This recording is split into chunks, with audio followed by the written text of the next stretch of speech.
Dialog pomiędzy nami, przewoźnikami, a CUE-em oczywiście nie kończy się, natomiast możliwości tego dialogu już się wyczerpały.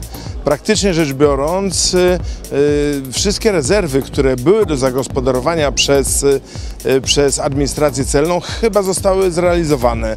W związku z tym statystyka nam mówi o stale zwiększającym się od wielu lat poziomie odpraw na przejściu granicznym w czasie jednej zmiany. Natomiast zauważamy, że już dodatkowego wzrostu nie udaje się wykreować. W związku z tym kolejka się wydłuża. Proszę sobie wyobrazić, że jeżeli na jednym przejściu granicznym 1 kilometr kolejki utrzymuje się przez cały rok, co jest niezbyt wygórowanym jakby parametrem, to straty dla przewoźników przekraczają wiele milionów złotych. Natomiast z tego 1 kilometra straty dla naszego Skarbu Państwa zbliżają się do 500 000 złotych. Jeżeli przemnożymy to 500 000 złotych przez ilość przejść i przez autentyczną ilość kilometrów kolejki, to okaże się, że to przestał być problem samych przewoźników. To jest problem naszego budżetu i jakakolwiek opieszałość, jakiekolwiek zaniechanie działań jest działaniem na szkodę naszego budżetu, a to już jest poważny problem.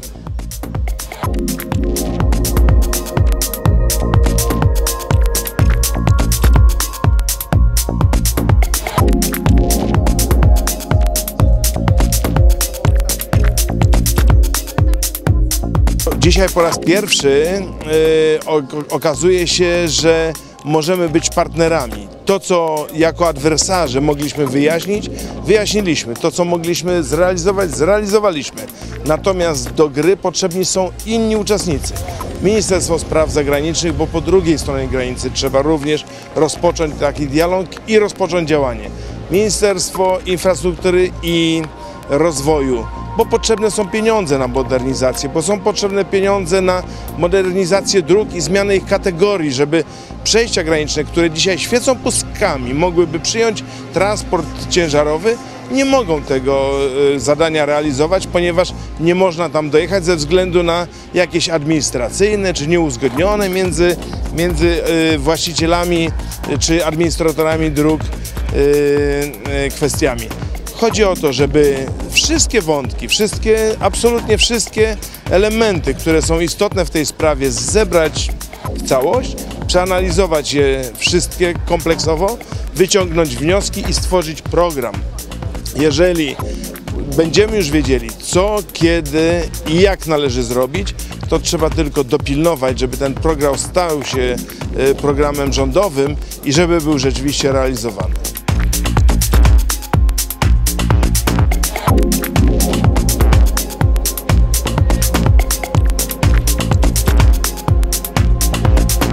Strategia została określona w perspektywie 2014-2020, aby była podstawą do wykorzystania środków z następnej perspektywy unijnej, środków finansowych na realizację podstawowych projektów, które ułatwiają przekraczanie granicy, dokonanie odprawy celnej. Jej głównym przesłaniem jest wykorzystanie wiedzy do lepszego świadczenia usług w erze cyfrowego stylu życia. Dzisiaj podstawową wartością jest posiadanie tej wiedzy i podstawową wartością jest świadczenie usług dla klientów, dla przewoźników, dla osób przekraczających granice. Stąd tam podstawowe elementy to są rozwój projektu e-granica, inteligentna granica i urząd, inteligentny urząd, który ma za zadanie wykorzystać wiedzę o towarze, o osobie, o jego potrzebach do lepszego świadczenia usług. Realizacja tego podejścia już w służbie celnej jest wykonywana od kilku lat. To są odpowiadanie na potrzeby przewoźników, jak na przykład odprawa pustych środków przewozowych powracających, które pozwalają nam zwiększyć przepustowość granicy. Odpowiedzią na zwiększony ruch osób z dokumentami tax free jest uruchomienie pasów do elektronicznej obsługi dokumentów tax free. Wcześniej to były zielone pasy. W związku z tym wdrażamy rozwiązania, które zwiększają przepustowość przejść granicznych.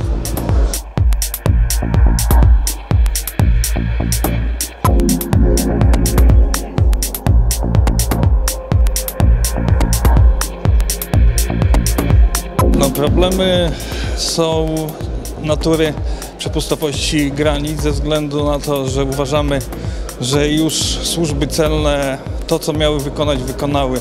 Wdrożyły różne procedury, takie jak AEO, miejsca uznane i w tej chwili trzeba rozwiązań infrastrukturalnych budowę nowych granic. Są dwie granice, Połowce i Sławatycze, droga 63-68 i w tej chwili Ministerstwo Infrastruktury musi pomyśleć o dojeździe do tych granic, bo infrastruktura przejścia granicznego na Sławatyczach pozwala na odprawę samochodów ciężarowych.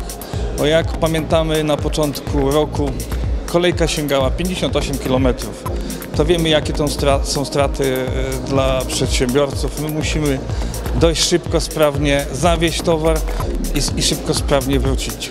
Dzięki takim sprawnym działaniu to wtedy generujemy jakieś zyski. A samochody, które stoją, kierowcy oczekują w kolejkach, to nam tylko generuje stratę.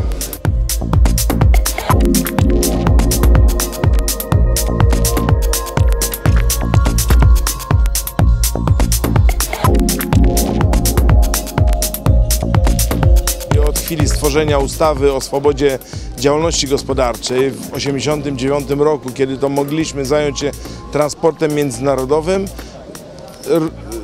pokazujemy, że jesteśmy w stanie zagospodarowywać wszystkie skrawki rynku europejskiego. Dzisiaj jesteśmy absolutnie dominującym przewoźnikiem, ale dziś już borykamy się z takimi kosztami, z takimi pozycjami, które powodują, że przestaliśmy być konkurencyjni ekonomicznie.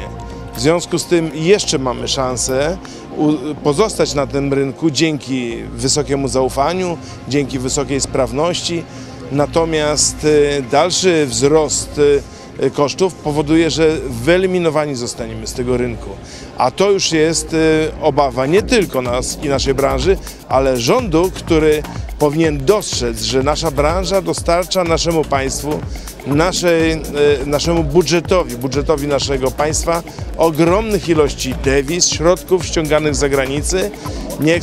Nie eksploatujemy tutaj wyczerpalnych jakichś w ograniczonej ilości surowców.